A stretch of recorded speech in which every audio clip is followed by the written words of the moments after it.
Okay. So when we met, I was actually introducing myself to Catherine. Oh, is that right? I thought y'all knew each other. We should know each other, but she actually never got back with me. Okay, what are y'all fighting about?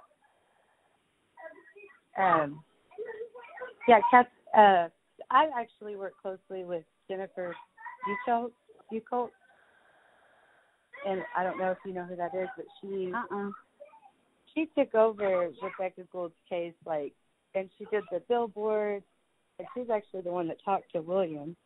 I don't know if you followed that case closely. So what case? Okay, so what case is it?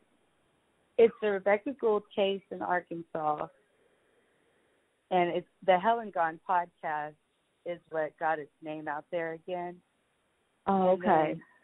And then Catherine Townsend moved on to another case, but Jennifer picked it up and was really doing a lot of work. And now how I got involved with Jennifer is I actually dated he was the main suspect. Oh, wow. Yeah, so I've worked with her for the past 3 years, and she is a veteran. She works at the American Military University, and she teaches there, and she's a private investigator. Anyway, so she's wanting to pick up more cases since this one should be coming to an end. Like the trial's going to be,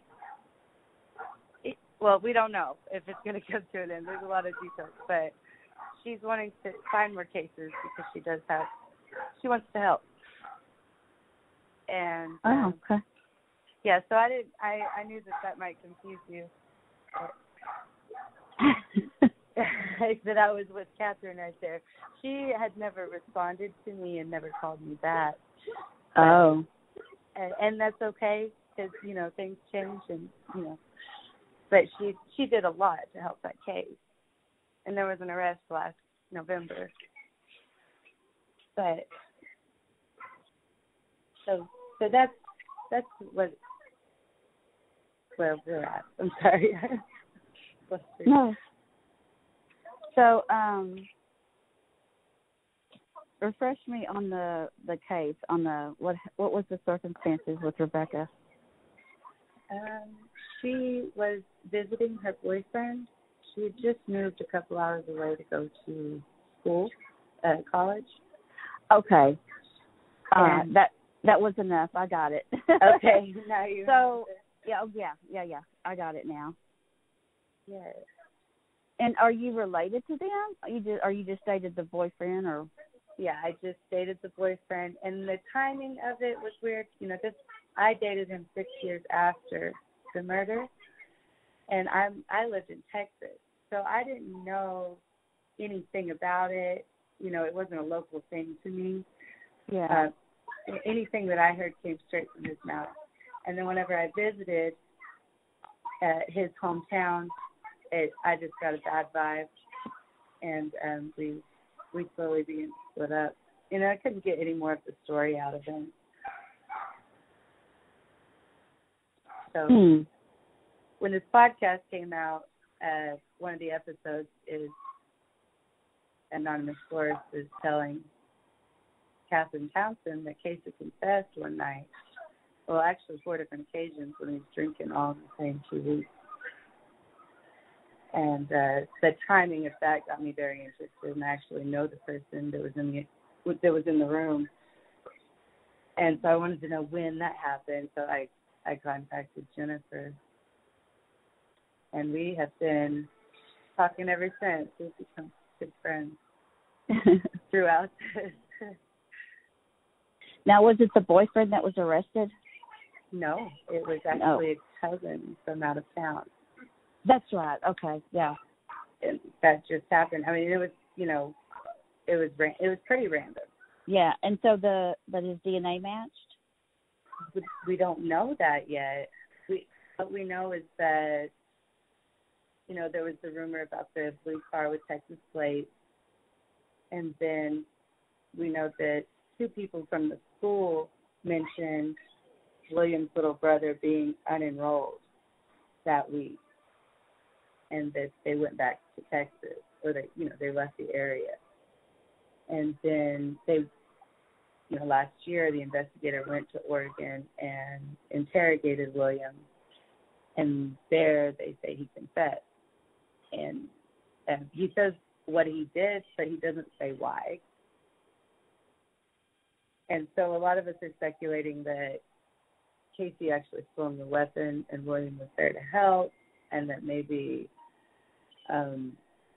William's mom is somehow involved and wants to protect her. That's just one of my main speculations, because it's hard for me to believe that Casey had no idea that it was his cousin, and for him to stay silent this long. It happens. So,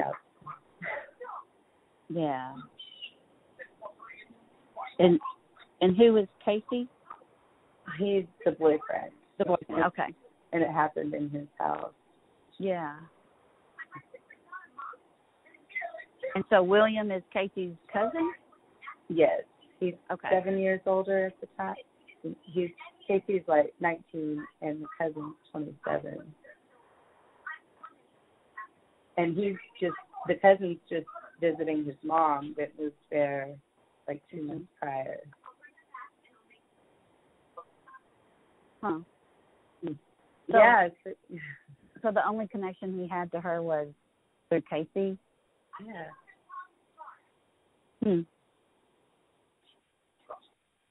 Yeah, what's William's background? I mean, has he had any other arrests or violence or? Nothing like on paper. We have heard from a sister-in-law that was, William's little brother's Jeremy. Jeremy was married and they divorced, but she said that he came on to her when they were drinking in a rude way. We've heard that he's kind of a womanizer. Yeah. Yeah. But it doesn't make you a murderer. Right. And a lot of this is, they're trying to say that this happened Monday morning while Casey was at work. And that, that means that William went up there while Casey was at work and she's by herself. He says that he knocks on the door, asks to use the phone, pretends to use the phone, and she goes back to the bedroom. And when she goes to the bedroom, he takes the piano light off the piano, goes in, and just starts swinging. Oh. Yeah, there's like, he was just had coffee and got up, and, they don't give us the motive. Why? But she went somewhere that morning? Did she go somewhere that morning and then come back? Yeah, the story is that she took Casey to Sonic to drop him off at work, and then she went to Top and Truck gas station and got coffee and a sandwich. And that cashier says she remembers seeing her.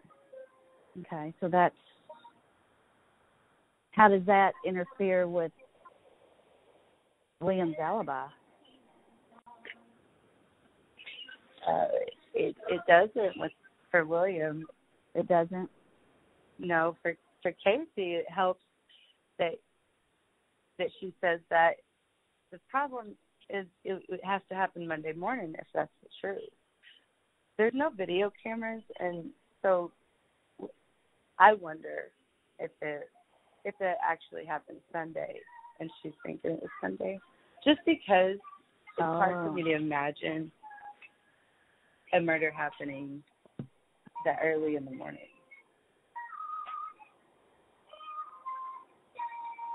And, yeah.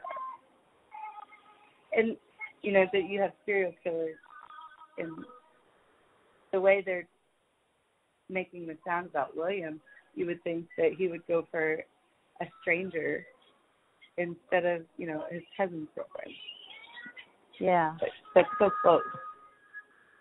Now, on the autopsy report, was there a time of death? So that would tell you Sunday or Monday. Yeah, they found her body 7 days later. Because he didn't come home from work? Right. He went out with friends.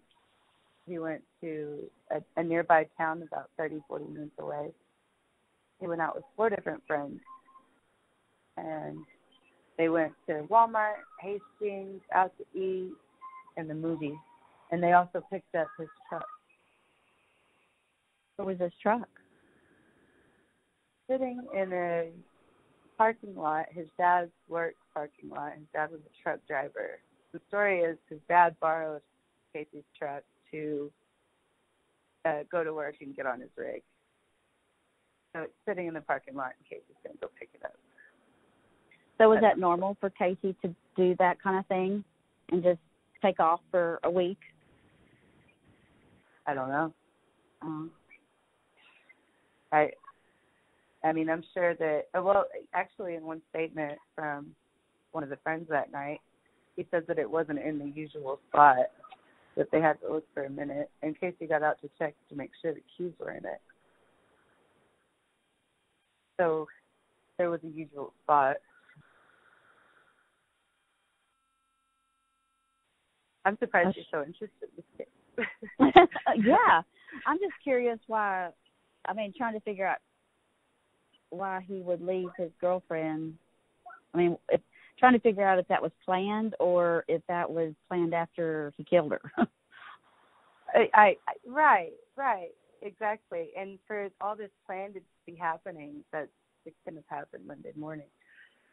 But so the medical examiner did say that it was 6 to 7 days. So they couldn't really narrow it down to even a day. But they said it could line up with Monday. Well, that's just shitty work. She was hit in the head and the nose and laid down in the ground. So it was pretty heavily decomposed on one side of her body. There's no reason why they couldn't have pinpointed the exact day and time frame. They had to use flies. Yeah. Yeah. So if they would have used the insects, then they could have narrowed it down. Yeah. In the whatever math that we did, where I'm like, it could be plus or minus 18 hours based on what they were saying. And I don't remember what I based all that off of. I was way deeper in this a year ago. Yeah.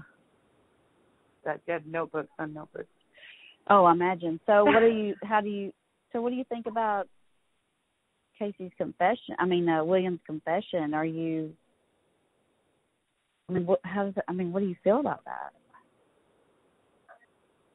Well, are you frustrated, relieved, or? It definitely added more questions. It was relieving that something was happening, but I want a DNA. I want a motive. There's, we're. Mommy. What? I know. The truck isn't. They mentioned that he was in an S10 truck, and we know that Casey owned an S10 truck at the time, and that's really weird. And from, I'm probably telling you more than I should. Oh, it won't go nowhere. Whatever you say, I'm not going to repeat it. So you have my word on that. Yeah, I would hope so. But and at this point, it's the more the better. Just to know. Yeah. Huh. I'm sorry. I know I was telling you something and I lost my train of thought. Oh, that's okay. That's okay. He had a S10 truck. Yeah. Yeah, and the one source we do have on William's side of the family, he's like, I swear he never owned an S10. But at that time, he did buy a Colorado, which looked similar to her Oh, yeah. friend. Oh, But yeah, it they was do. black. But it was black. So, that's the big question, mystery. So.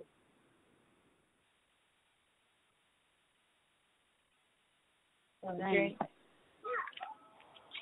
And so, who is Jennifer? Jennifer who? Buchholz. I've already told her about you. She was, after CrimeCon, she was ready to see what we could do in the future. And I was telling her about this case, and she's like, well, don't tell her any promises right now because you never know, what is available to do. Oh, yeah. But, but if there is something, we definitely want to. And she has a platform for podcasts, and, she's good. Oh, okay. She's what's her podcast called? She's with AMU University right now. Right now, that's what it's called.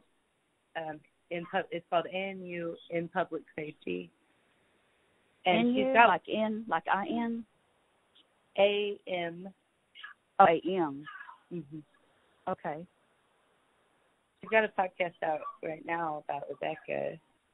And that, that's the first one, I think. But we'll rename that just to get more publicity. And I don't know what you want to do. What is your vision, and what do you see happening to go forward? Before I answer that, can I ask you a question? Yes. So what is your role with all this? You're just a volunteer that helps with all this stuff, or? It's just something I dove into. Like with Casey, we knew that it had to be somebody tied to the family because the body was moved. So I drew out his family tree and then researched. I web sleuth. Yeah. And then my sister she does maps on a computer with every detail, and so we mapped out everybody we could. And it's just become a passion. And she invited me to continue work with her. Oh, wow. Yeah. How awesome. Right. It is. It's very exciting. Oh, beautiful. I made that for you. Thank you. I love it. And you live in Lubbock, right? I do. You always lived in Lubbock? No, I moved here 10 years ago. I used to live north of Dallas. Oh, okay. We're at north of Dallas, if you don't mind. Oh, I graduated high school from Denison, Texas. Denison, okay. I wondered where, because I grew up in Callisburg, which is outside of Gainesville. Okay. Yeah. That's why I was asking. Yeah, my dad lives outside of Gainesville now still. He loves that area. Yeah, that's where when we had to. Oh my gosh, Liz! Yeah, you're on the phone with me, and just the biggest news just happened. What? I don't know why that. Casey's little brother just got arrested. Oh, really? Oh, I got chills. Oh, not for murder, for terrorist threat. Oh, but he got fired. I guess his wife's former boyfriend, he was threatening him, saying, I thought it was about the case. Aw. This is silly. No, crazy. It's not. Everything is, I get it. Okay. I totally get it. Trust me. Yeah, so, with Debbie's case, okay, now, Vince, I don't know if you listened to the whole podcast with Vincent. And I don't think the podcast was all that great, but it was my fault, not his. The Gone Cold one? Yeah. Yes. Well, you know what? It was very detailed in and it gives you it gave me a picture, at least a better one than I had. Yeah, because I mean, and to this day, he doesn't know a lot of details. But I mean, there's a lot of details I left out. I mean, because you have to. Okay. You know, I mean, you can't say everything, right? So, I mean, there's just certain things I either had to go along with or not say, just because the murder is still out there. Yeah, absolutely. I guess. So he really struggled with my podcast because, you know, I was just so wishy-washy on some things. It's hard to know who you can trust. Exactly. And I didn't know who he was from Adam at that time. I mean, I truly didn't. That was my first time to ever not, you know, have anything to do with him or even know who he was or anything. And so I really didn't know who he really was, you know. And so I was very hesitant to say anything or to talk, not to mention it was my very first podcast to do. Yeah. So I'm like, you know. Yeah.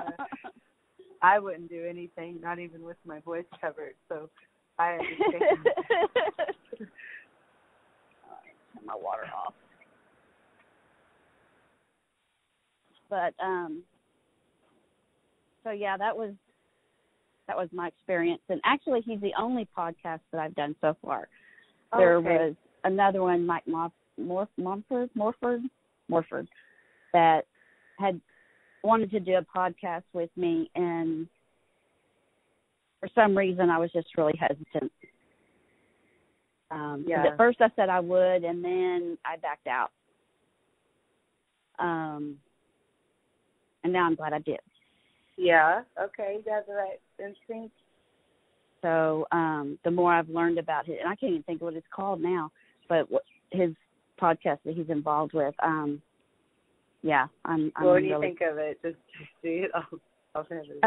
He's just not good. He's not good, and he doesn't report true facts exactly that are out there, and he's very misleading. Yeah, I understand. And he's out for publicity. He's not out for the victims. But so, and I'm probably, I know we talked about it, and I don't recall your answer because, you know, I talked to so many people. But so did you say you did or didn't watch The Confession Killer? When I got home, I finished it. You did? I at least watched the part about her, and then the next episode. I think there's still one more left. Yeah, so I think the last one, isn't the last one, I can't remember if it's the last one that has more of me in it. Oh, okay. I didn't know if they were going to bring this again. Yeah. And my daughter's getting older, so I have to watch when she comes in the room. Oh, absolutely. Absolutely. Because she said, what happened to Kelly? Yeah, right. Nope, nothing. Oh, absolutely. Yeah, please. And, that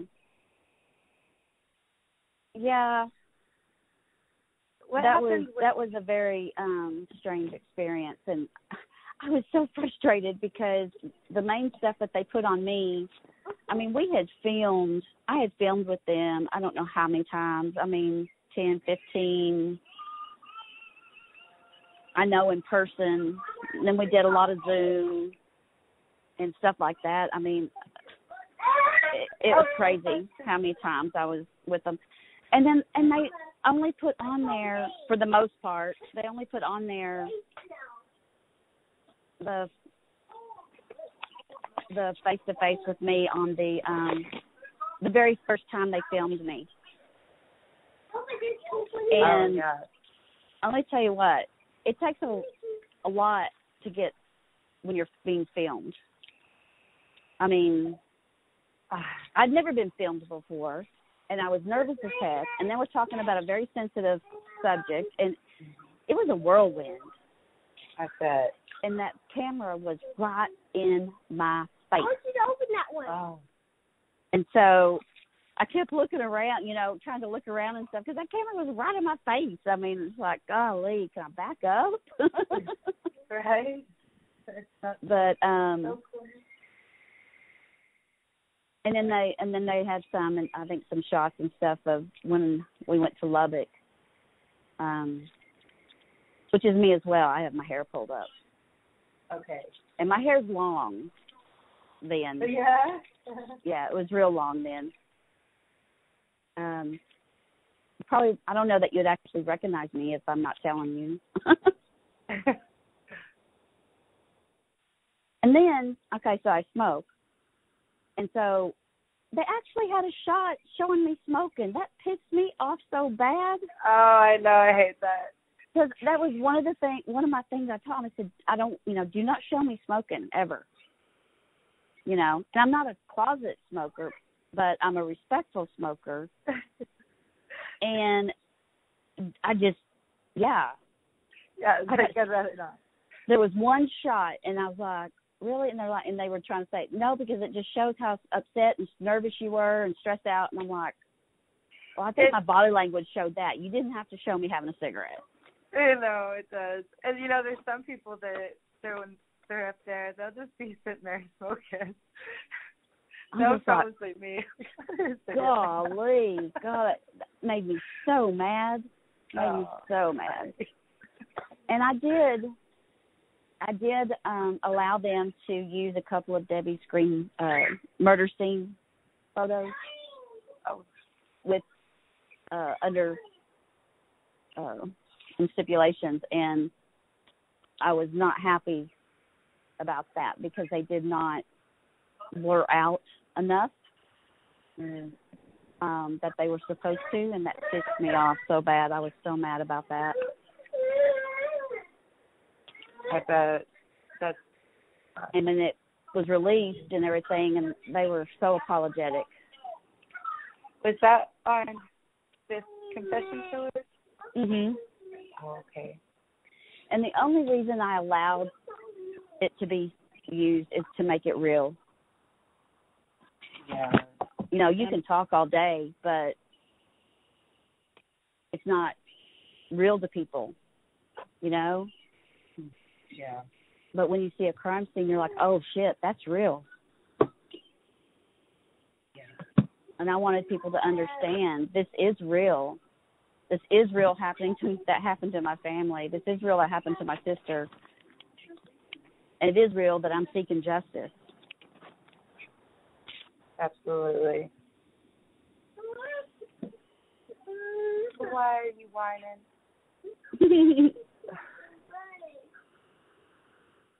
How old are your kids? 2 and 3. Oh, wow. Fun ages. I love the 2s. I absolutely love the 2-year-olds. When they get 3, they can just go away for about 10 months and then come back. I always told my mom, every time my kid hits 3, I'm like, you get to have them for a year. And she's like, nope. Because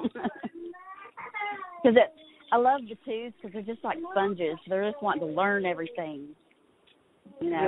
Why and what and how.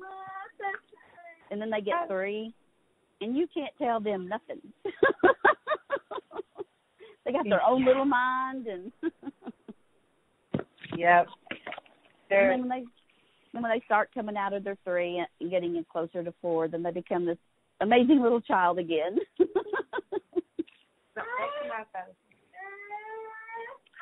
Yes, my 3-year-old, about 4, and she's got easier. And then 2-year-old's getting harder. Yeah.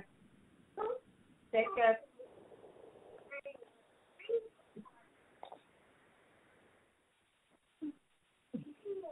So, do you watch the news there in Lubbock or anything? Or read the papers or anything? No, because I've done a 2 TV interviews there in Lubbock, and then I've done one article in the AJ. Yeah, I did read one article. What's broken?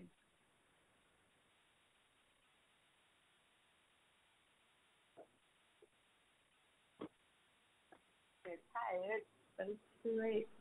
Take a nap.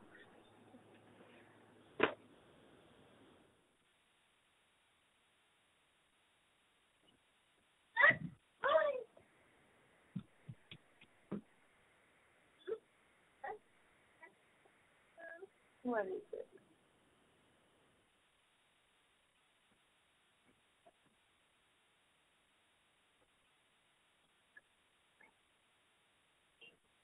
Okay, I think I'm good. Oh, shouldn't have said that. Yeah. She's just running around crying. Bless her heart. Or is it two girls? No, I have a girl and then a boy. Yes, he's the screamer. Ah. Oh, they're good though. I love little ones, but I really love them now because my grandkids. You can love on them and then they go home. Right. My mom never ceases to tell me that. That's right. Okay, I'm out. Oh, so is Jennifer? Where is she located at? Is she located there in Lubbock? No, she is in Colorado. In Colorado. Oh, okay. Yes, in Colorado Springs.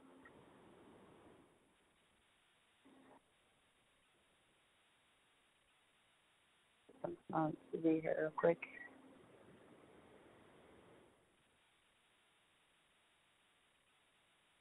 Thomas, yay! Selected.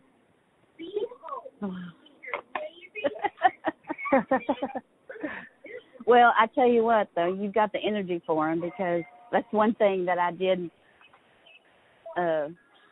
there when I was talking to you and just watching you. I thought, my gosh, I wish I had her energy. She is you're bubbly and you're very energetic. And I'm like, oh, if I could ever be like that again.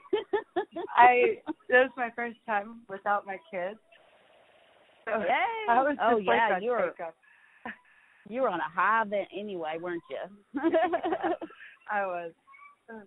It cracked me up how many people were hung over on Saturday. About everybody I talked to was like, oh, my gosh. Oh, it was painful.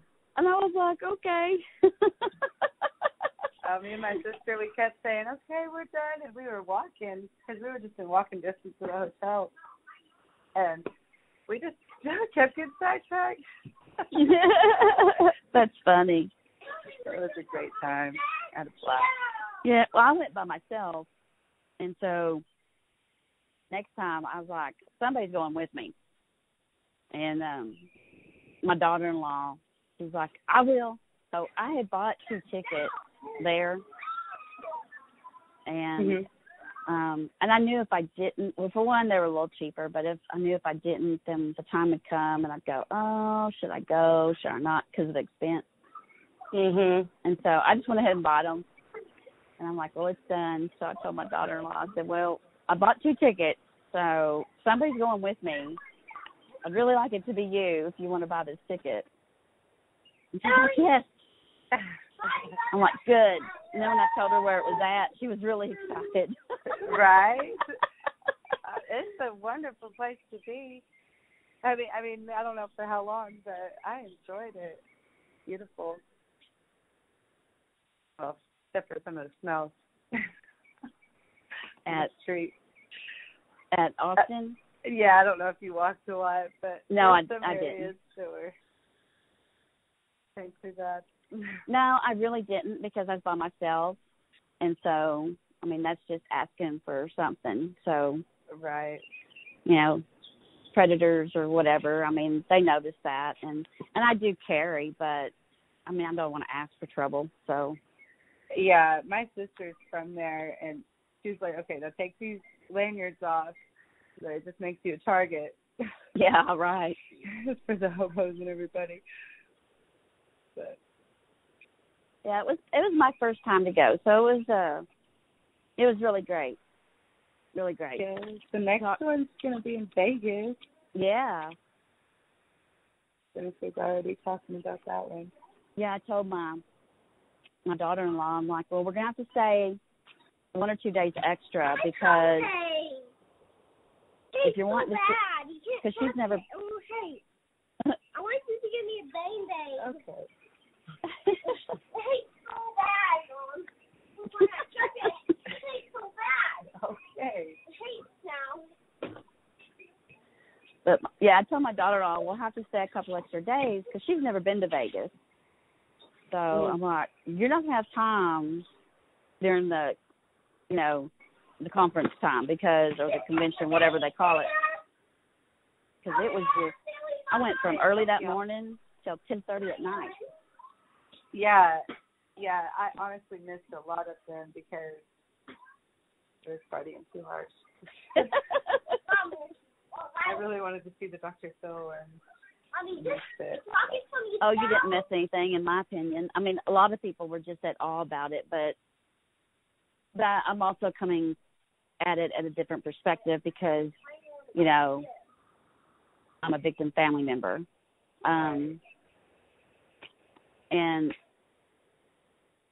it was great to just see him in person. I mean, he's so much older than you think.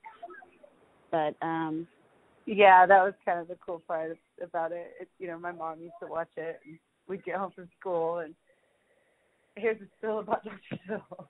Yeah, he's a lot elderly than I don't know how old he is, but he's a lot older than one thinks. Either that or he's aging really fast.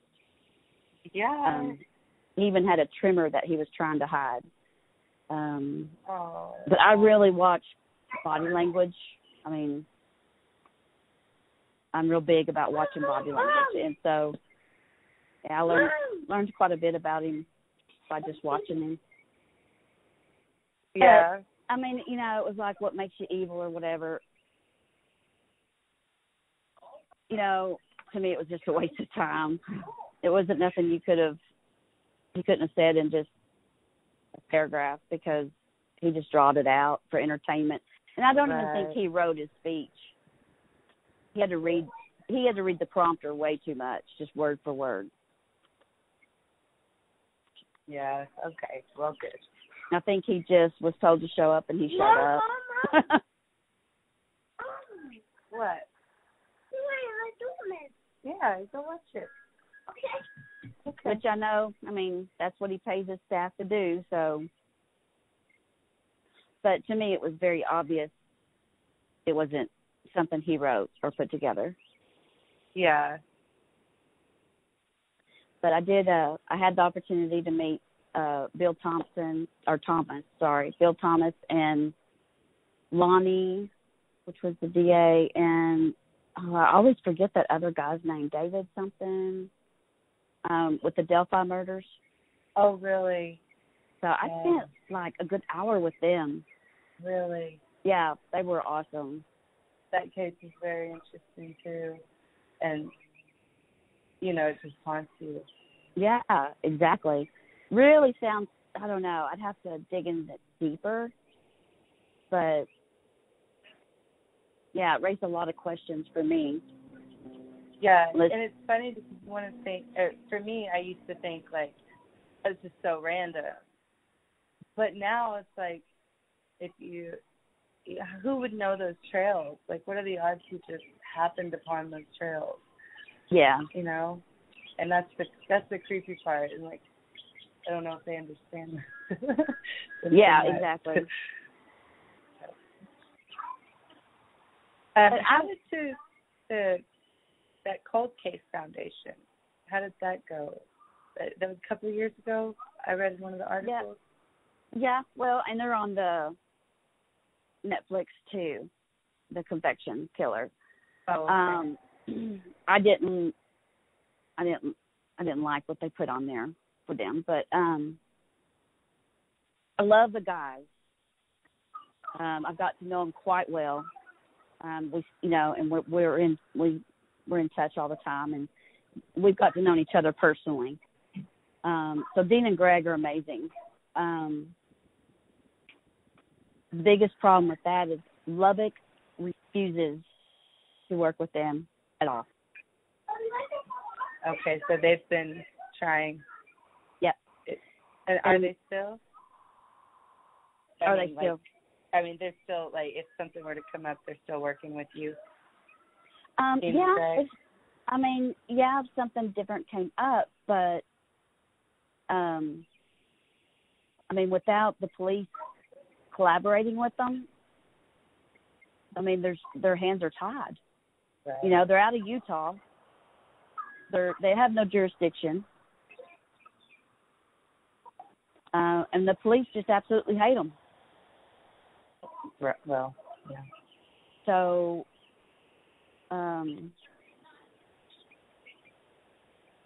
so they can't offer, they can't be beneficial to the case, really, unless Lubbock will allow them to help. Right. That's kind of how the ASP was, the Arkansas State Police. It was, like, when Mike McNeil took over the last year, he did call me, which made us know that he was looking into something. And, we'd hear that he called this person, and that was great, but it took a new investigator to come along. And I truly believe that he was brought on because of the public pressure. Yeah, well, they were given. When the Confession Killer came out, that was supposed to be the opportunity to really get some publicity about my sister's case, to put pressure on Lubbock. Yes.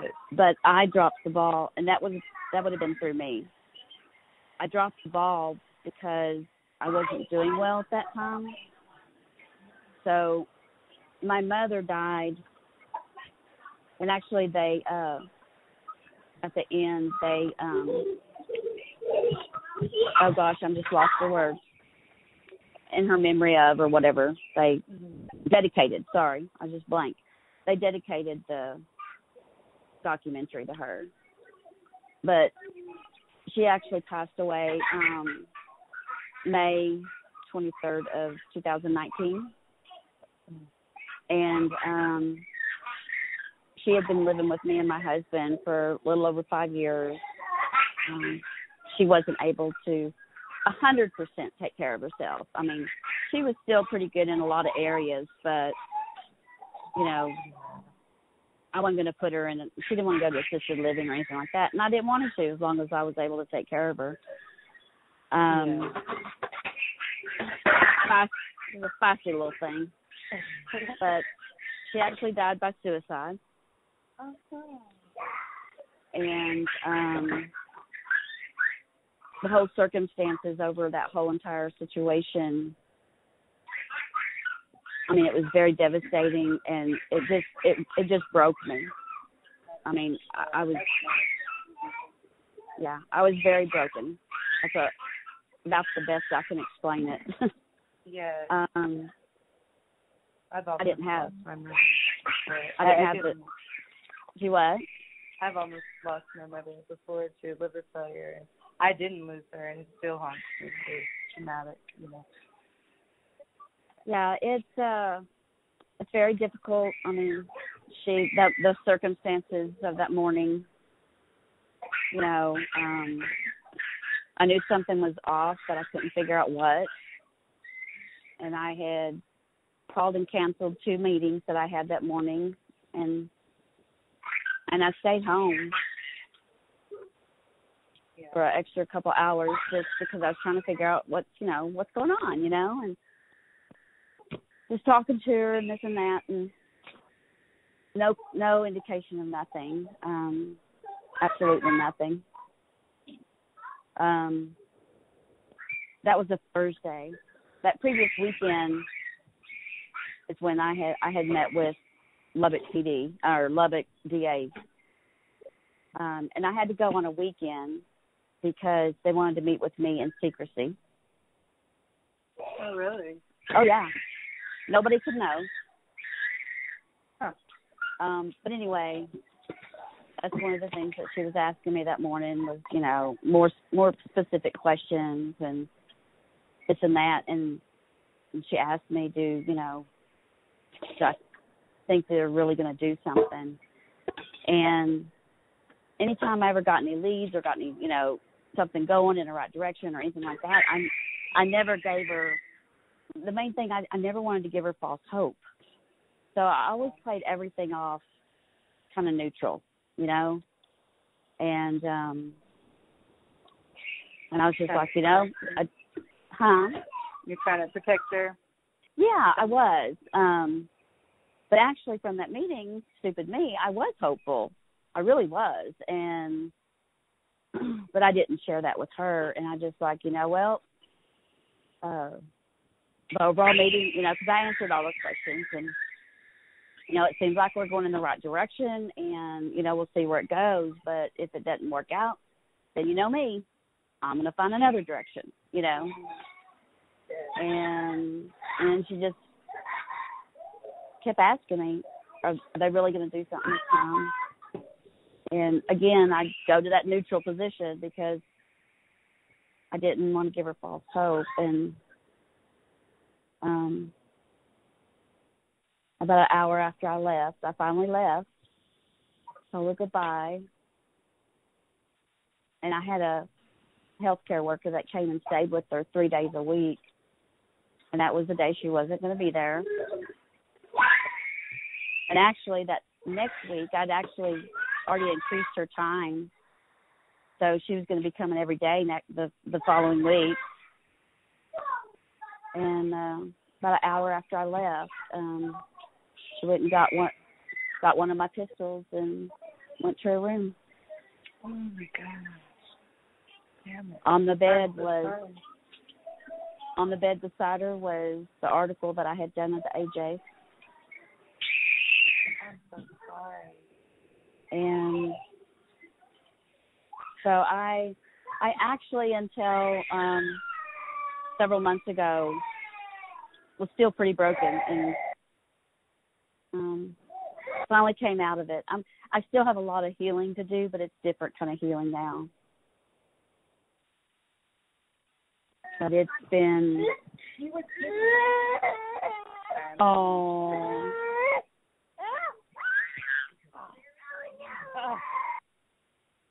someone's tired.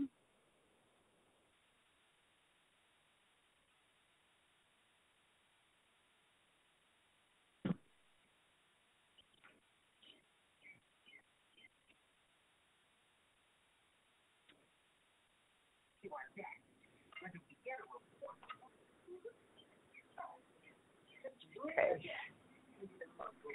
They bumped heads or something. Oh, no. Poor babies. They're wild. Hi, they're kids. You'll, just remember, you're going to look back at these times and smile. You really will. Yes.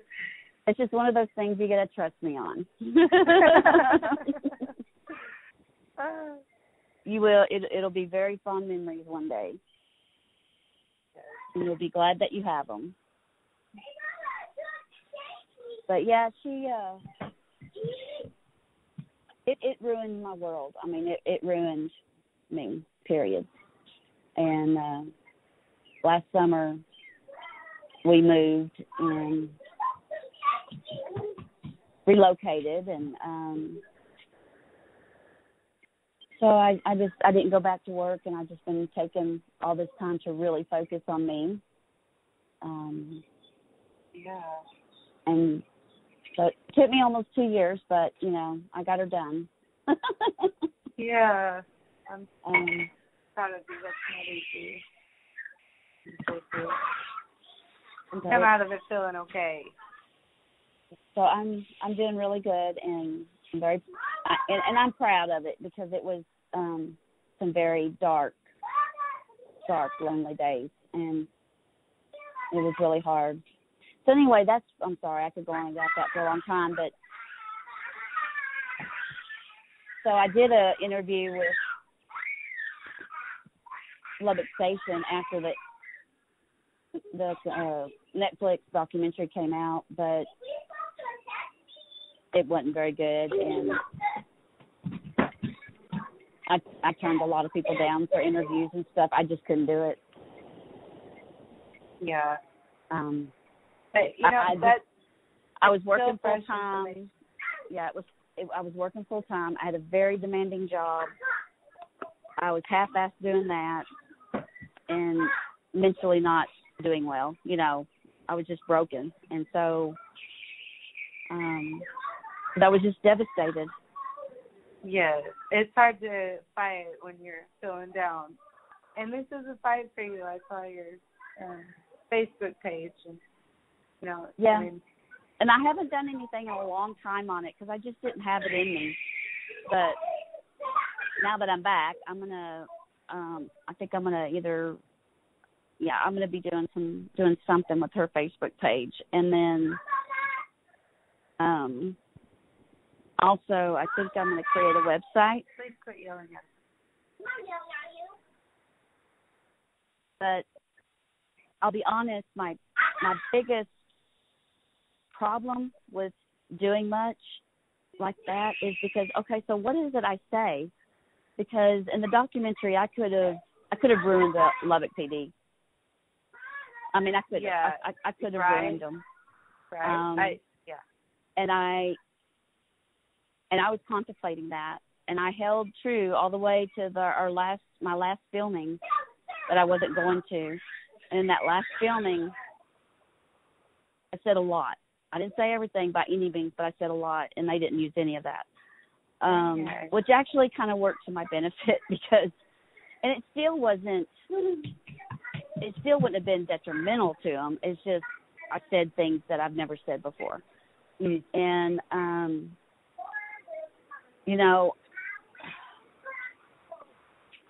Lubbock PD is so corrupt. It's scary. If people actually knew how corrupt they are. Yeah, I had no idea. It's the first time I've ever heard somebody say that. But again, I've never looked at anything. Yeah, well, either, the average person and the average population don't, unless it affects them personally. Right. Right. And then, do you say something? Do you not? Because since 2017, I've been just holding out, hoping that they're going to work with me. They're going to do something. So if I release the truth about Lubbock PD, which would be considered bashing them, they'll never work with me. Yeah. Well, I mean, what happened with Arkansas State Police, it was, it's a specific investigator. And it comes to the point when you have so much facts that they are not helping, you've got to say something. But, we couldn't blame it on the chiefs, and we couldn't blame it on the head, but we could say, well, Dennis Simons is not listening, because we know that for sure. And, you know things for sure for a certain name. And, Jennifer will be able to help you a lot more talking this out. Well, but I get what you're saying. The thing is, how far can you go? I think the investigators that I have, detectives that I have actually talked to, I think they would really be willing to help if they were allowed. Because I know it's coming from above. Okay. Bob Darnell is still a judge there in Lubbock. Okay. And I know his wife ran, but I never looked in to see if this was during my broken period, and I never looked to see if she got elected or not. But Bob Darnell's the key. If that man would die, things would change, I think. Except I don't know how his wife plays into it, so I don't know how much power and control she has. But so his wife ran for. Yeah, she ran for judge, but I don't know if she got it or not. Okay. Yeah. I've never looked into it. Well, it was getting off. But Bob Darnell, Bob Darnell hates my family. He doesn't give a crap about solving Debbie's case. he has an evil vengeance hate against my family. And it doesn't matter if it's my grandchild or my child that knows nothing about anything. He hates them. That's terrible. And so just some things that took place, kind of proved that to me, that he still has a lot of clout. I won't go into it, but yeah. But Lubbock PD to this date has never re-interviewed anybody. They've never even talked to her husband. They will not make one phone call. And they told me they weren't. Really? Yep, they told me they weren't. Met with them last August. Again, they're not going to do nothing. Wow. And the problem is Lubbock has jurisdiction over her case. Really? So, just Lubbock County? Yeah. So if they have all the control, if they don't cooperate or want to do something, they don't have to. It's their choice, and no one can do anything about it. It's so frustrating to me, like, that, it's kind of how that case was for 14 years. You hear about it. Like, why? Yeah. Well, August will be 46 years. Right, yeah, this is a lot longer. So with Lubbock PD, when I first contacted them in 17, they were telling me that all her evidence except for 3 items were gone. So I kept pressing them, what do you mean they're gone? Where are they? Well, then they proceed to tell me that they were destroyed in the flood in the late 80s. Okay. Where's the documentation? Because by law, when you destroy any evidence, it doesn't matter why or anything, it has to be signed off by a judge. And then when it's destroyed, it has to have a documentation attached to that: how, when, where, what day, what time, and who did it. Right. By law. That makes sense. Okay? But with that law, if you don't follow the law, there's no consequence to it. The law's there that that's what they're supposed to do, but there's no law to there's nothing to uphold it. Right. To enforce it. Because they're all. So I'm like, okay. So I went and found everybody. I went and found where everybody was that needed to be found, plus some, about 30 people. Statements. That knew Debbie or at that time. And at the same time, let me back up a little bit. Help. Yes, trust me, I have millions of questions, but I don't want to stop you. To make a little sense. So the summer, fall, I can't remember now, of 16, it was just really put heavy on it was put very heavy on my heart. I know who Debbie was from my memories, but we had a 10-year difference, and she was more like a mom to me than a sister. And so I just started wanting to know who she was. What did she do when she was with her friends? What did they laugh about? What was her favorite thing to eat when she was out with her friends? Or, just what are some crazy things that you did that, you'd say now, but you wouldn't say then? And I was very intrigued with that, and I really wanted to know some of that stuff. I knew what would come with that by me opening that, and that would be probably pursuing her case. So I had to be prepared for that, and I knew what it was going to take from me to even start trying to find people and talk to them and stuff. So quite an experience. Yeah. So I had decided, we had a trip planned the first of the year for with friends to go to Mexico for a week. And so I mentally gave myself, I said, okay, well, as soon as we get back from the trip, I'm making the call to PD, and then I'm going to go forward. And so I gave myself all that time to prepare, and I did. I worked on it mentally, trying to prepare myself. And I did. I did a lot of work mentally just to prepare myself for opening this door. Yes, I know. Well, I only know what you mean from just being close to a case, but that's good. You know. So, I mean, it was, I think the next day after we came home is when I initiated my first call. Well, met with them shortly. Well, we figured out, I mean, they didn't have, you know, they were just idiots. And so, realizing all that, I went and found her bridesmaids, her maid of honor.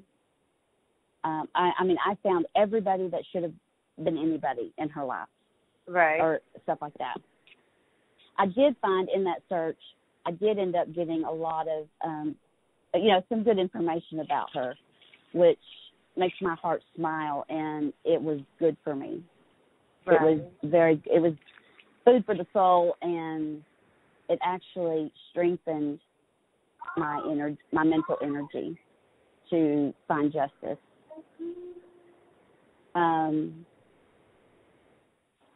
So, mind you, they get there and they say, "Oh, well, we don't even have the case file. Oh, we only have 3 items left of the evidence and this and this."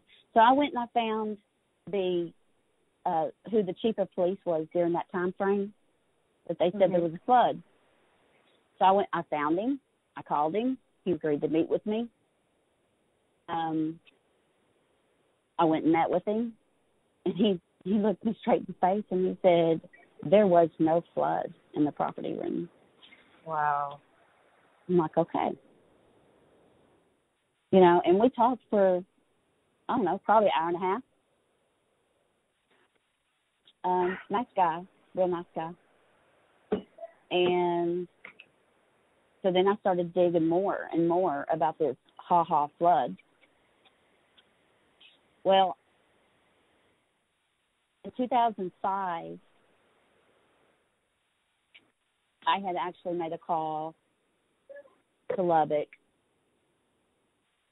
and was talking to a particular detective at that time. And at that time, all her evidence was there and her case file. No, see, that was my question. Does that mean it's there? Mm-hmm. So I found he's not even in law enforcement at all anymore. Hadn't been in a long time. But I found this person and called him.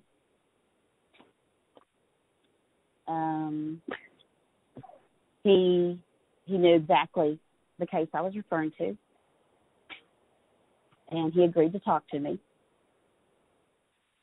And he told me, matter-of-factly, that everything was there in 2005. Everything. Okay. Well, he said that if I had to use him to get to the truth, that that was okay, he would. But if all possible, not to. Right. So I've held this person's name in confidentiality all this time. I've never revealed this person's name because it would affect his life. Yeah. And he knows it. Anything about my sister's case, murder and stuff, if you get, you help and that, yeah, they'll try to do damage to him. So I have protected his, who he is and stuff. But if I have to, I can prove it was there. Yeah. Where do you think it is now? I don't know. I don't know if it's done intentionally. I don't know if somebody if it's been misplaced and it's in the wrong box, mislabeled. Right. I don't know. But my gut tells me it's there. Right. Especially the DNA. I mean, just from what I heard on the podcast, that is everything. I provided the police with the case file. I provided the police with every single person I had found, with where they are now, if they're married, not married, their date of birth, their phone number, everything. And a lot of people that I didn't contact, because some of these people needed to be contacted by the police first, not me. Okay, yeah. You know? Yeah. And so I was trying very hard to respect that and honor that. To this very day, they have never called one person. See, Rebecca's father, it was the same way. He just kept wanting to believe that they were going to follow through. So he tried to keep the integrity of their case as much as he could, you know, and hope that they, you know, get there first. He's trying to stay out of the way. Like, please, I'm trying to do everything I can to solve the case. Oh, I mean, I've tried, and I have overstepped my boundaries in some places, but I've tried very hard not to. But, I mean, since 2017, they've not even made one phone call. Right. So it's really hard not to go, okay, well, I got to do such and such, you know? Mhm. Yeah, I mean, once you're at 40-something years, come on, let's try everything. Right. Yeah. So her fingernail scrapings, according to her case file, see, back in that time, you have to realize 75 was way different times. And, I just had a bug fly on me. I'm sitting outside, and I was, and so the labs were not, I mean, the little bitty, stupid little podunk labs that they had, were just stupid labs. I mean, they really couldn't do nothing that any city had in Texas. So all the testing everything really had to go to Austin to be, you know, that was the lab for Texas. Okay. And her fingernail scrapings, they kept. Austin, Texas, kept her fingernail scrapings. I've got the documentation. Okay. That so they're custodian over it. But that's still around. It's still there. Well, Lubbock won't call them to find out if they still have them. Yeah. Yeah. They refuse. They refuse to call and see if they have them. I can't help it. This Lubbock starts to bubble up. Yeah, Lubbock is, because they're the only one that has jurisdiction over her case. They're the only ones that can contact the lab. They're the only ones that they will talk to. Ooh, that makes me think of some options with Jennifer. She knows the profiler in the Vidoc Society. They're veterans. Well, the case they have to. Did you say Vidoc? Yes. Oh man, I've been thinking about reaching out to them forever. She has a contact, so that might be, you know, she'll know way more than I do.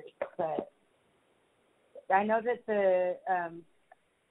the police have to agree to let them help, or a family. Yeah, member. but they have a lot of clout. Vidoc has a lot of clout, right? And they got a lot of pull. Yeah, you got to be an idiot to refuse them. Oh. And, you know, what that looks like if somebody says it out loud.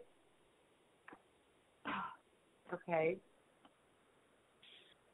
So I'm just really at a place to, do I start revealing some things about Lubbock PD?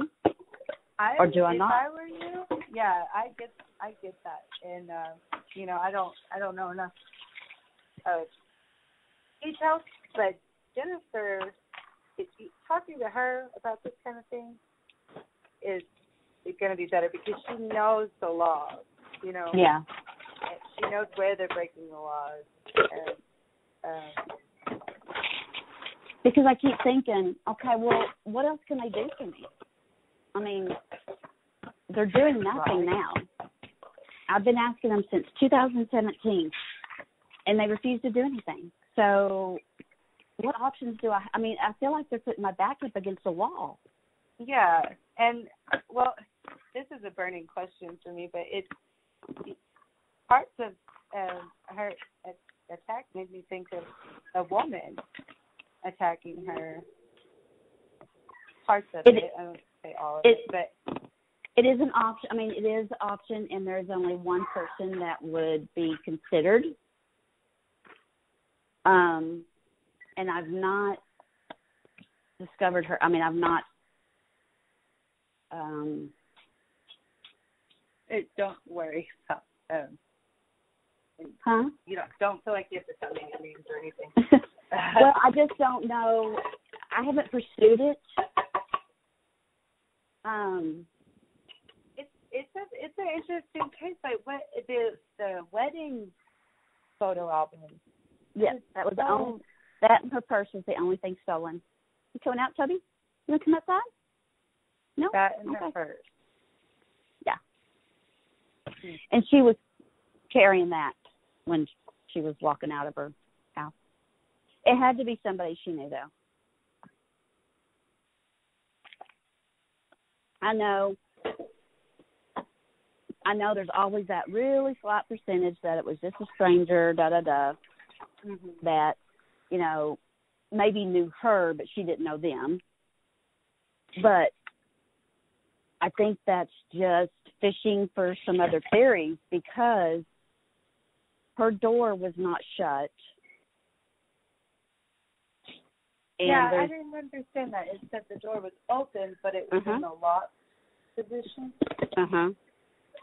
What does that mean?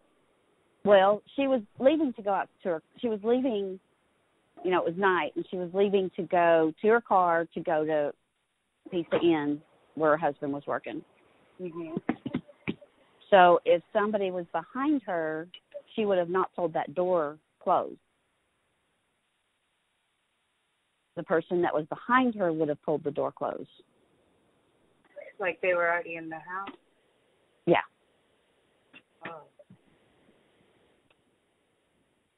Do you think that they were invited in, or they were? Well, if she knew them, she wouldn't have not said you can't come in, you know. And you have to also understand 75 is nothing like today, you know. Most people didn't even lock their doors in 75, you know. I mean, there just wasn't, you didn't think about stuff because it just didn't really happen very much. And so, the kitchen window was broken? The kitchen window was broken, but it was broken from the outside with the hoe.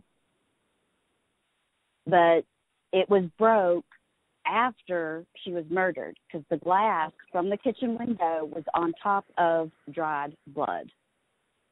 Oh, wow. There was no blood on the bottom of the glass.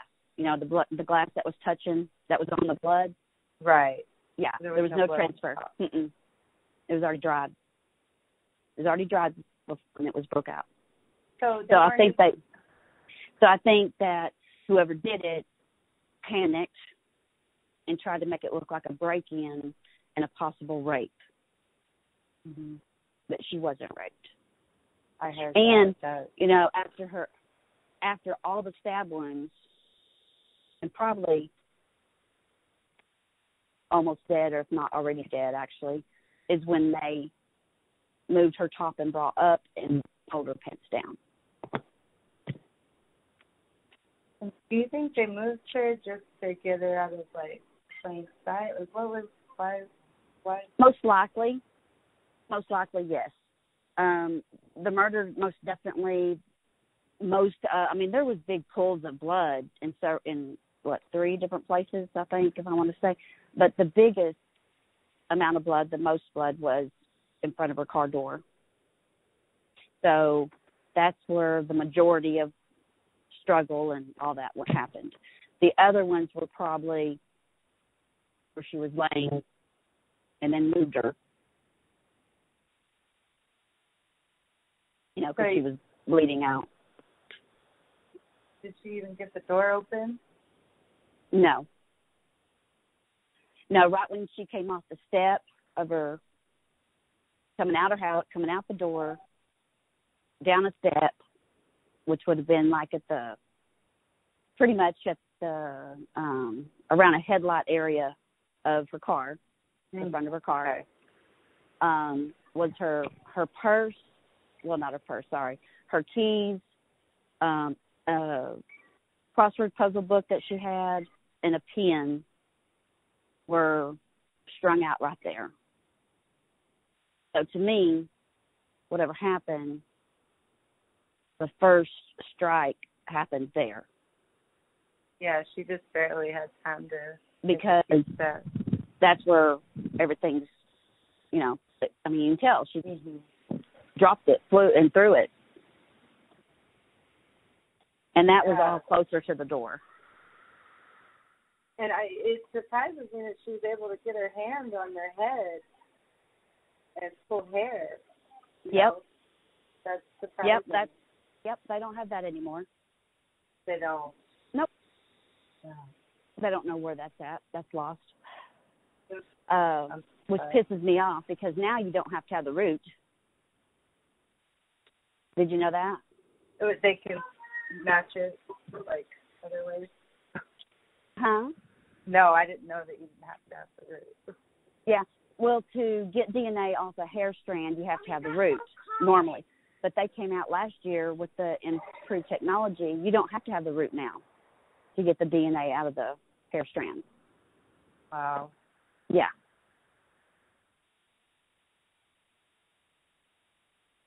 Oh, that just seems I mean, to me, it just seems like those that test that DNA is the first place we could hope to start, you know. Well, number one, find her freaking evidence. Yeah. Find her evidence and make the call. See if Austin Lab still has her fingernail scrapings. Right. You know, because I guarantee you there's DNA under them.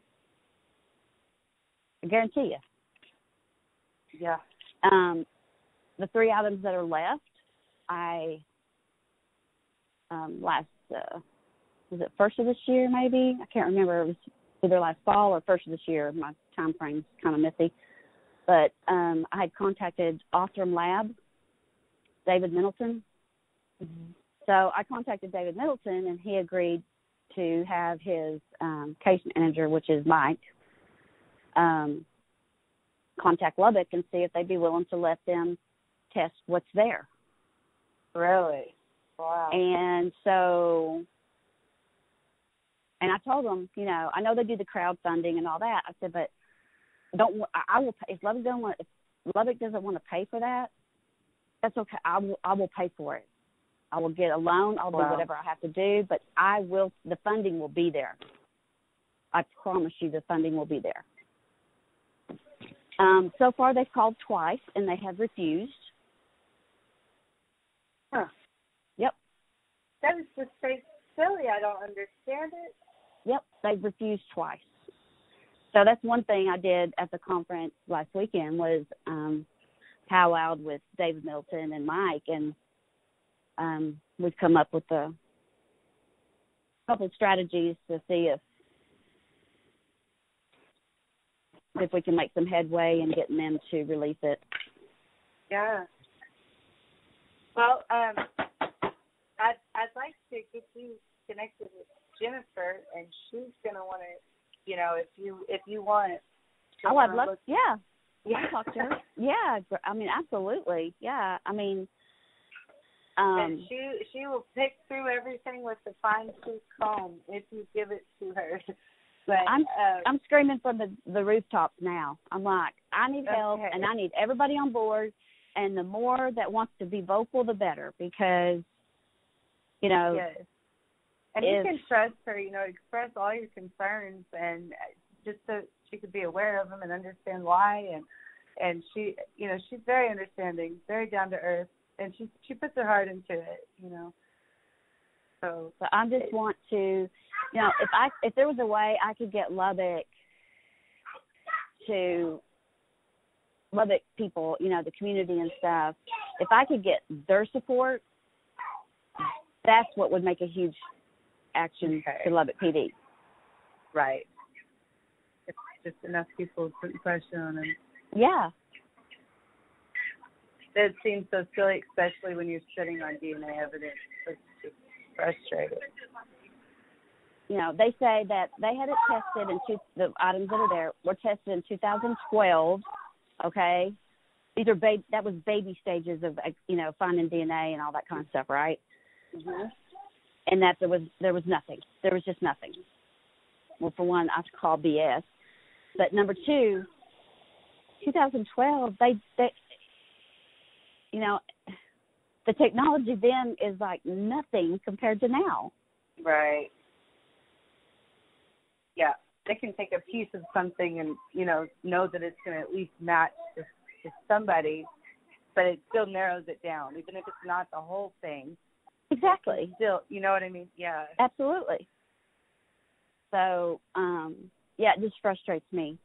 And they told me that I could, whatever I find, whatever I do, they want me, I am to share it with them, but they will not share one thing with me.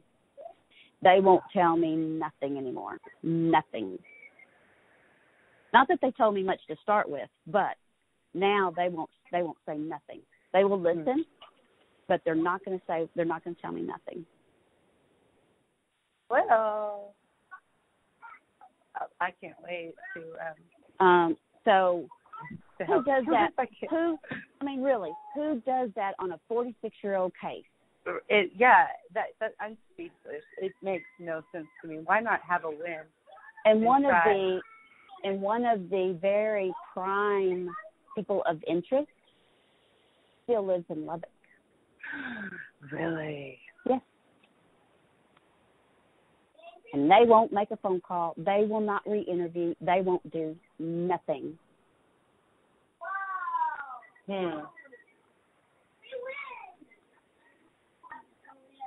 Well, obviously I want to know who that is. But I'll wait. I'm interested. But I guess I'm going to have to get off here, but feel free to text me if you think of anything, and I'm going to give Jennifer your phone number. Okay, just have her text me first so I know to answer the call, because, there's so many spam calls that I just don't even answer. I know. Especially if it's out of state. Yeah, exactly. And everything. But you did say you had a lot of questions. Did you in particular? I feel like you have a woman and a man in mind. And it seems okay. They said in the podcast that she was worried, and she'd even gotten threatened, and she was worried that somebody might attack her when she was home alone. Yeah, she was scared. Where did that come from? I don't know. That's a huge mystery, because I can't find anybody that knows anything or that's saying anything about that threat, like about her concern. Yeah. He doesn't remember a lot, and actually, her husband Doug, I didn't reach out. I knew where he was. I'd known where he was for like over a year. His phone number, everything. So when it popped up, he reached out to me. Oh, good. Good. After the news article went out, his daughter saw it, and so his daughter told him about it, and so he went on Facebook and reached out to me on Facebook, and I just freaked out. I'm like, oh my God! But it's been a blessing. I'm so thankful that he did reach out. We've gotten to know each other really well. he's helped me answer a lot of questions that I've had. He's filled in some gaps and some baby. things. And I've grown to really love and care about him, which I, as a kid, I mean, I thought and loved him a lot too. But yeah, that's and I great, know he's innocent because he was at work, and that's a solid alibi. Okay, well, I mean, I know. I've got I know. One question about that. Yeah, I know for a fact. I believe you. Mm-hmm. I mean, I believe you completely, especially knowing that, like, she called and he's waiting and she's got her crossword. She's coming up there. But he does work at Pizza Hut. He wasn't a delivery guy or anything. No, right? he was. No, okay. It was Pizza Inn on 50th, and he was the manager. Okay. At Pizza Inn, yeah. And you know, I talked to you earlier about this. I mean, I believe you. That, and especially, you know, if he's reaching out to you and he's willing to help answer any of your questions, that's a huge sign. You know. Oh, he's been willing from day one. Tell him to call me if I can. You know, if I can help in any way. He's been very supportive on everything that I've done and continue to do. But he can't do that. Yeah, see, Casey's and opposite with that case. I completely understand that because when Debbie was murdered, it ruined his life.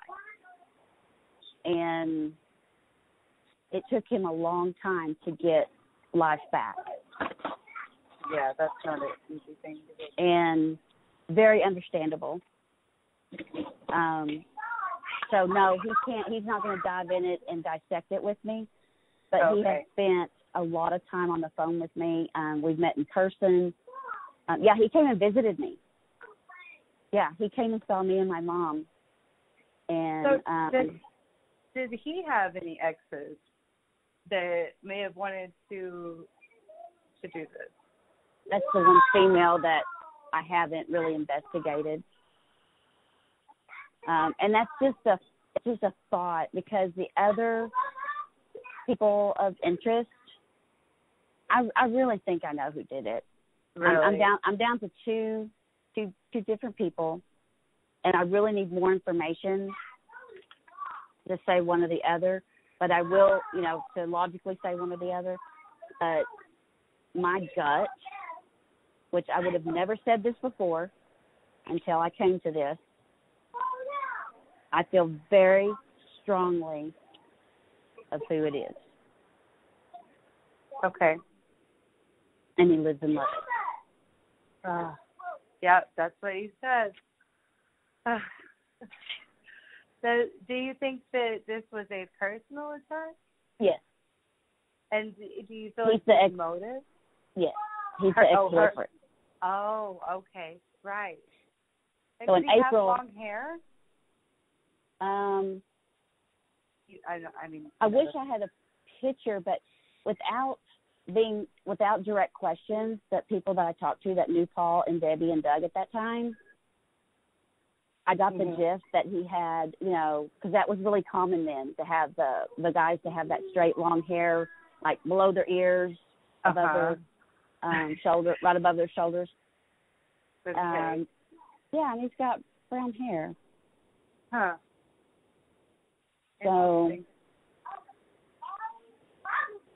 I would really love for someone to either help me or do it, prove one way or the other if he's guilty or innocent.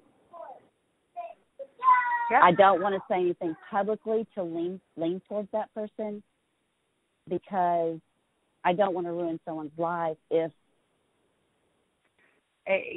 There's ways to go around that, and then if they don't want to help, then things change. But I will tell you this: out of every single person I have found and contacted to ask them if they would talk to me, every single person has, and was glad to talk to me actually, and most of them cried.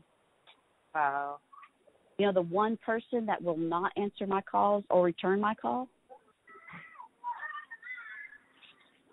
the ex-boyfriend. Wow.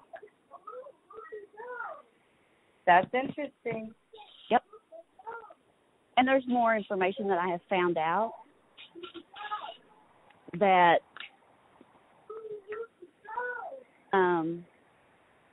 strengthens my gut opinion. Yeah. Yeah, I mean, were you able to find out what he was doing that day? Or? Oh, yeah, I know exactly. Mhm. Okay. His alibi's crap. Is it? So. Oh, my husband is calling me. I'm so sorry. But, no, that's okay. We will talk more. It's just getting good. No, it's been good. But, okay. We'll talk more. I'm so sorry. Okay. No, that's fine. Just let me know about Jennifer so I can make sure that I don't have grandkid driving or something. And yes. And I'll have her tonight. Okay. All right. See what she says. All right. Talk to you later. All right. Bye. Bye-bye.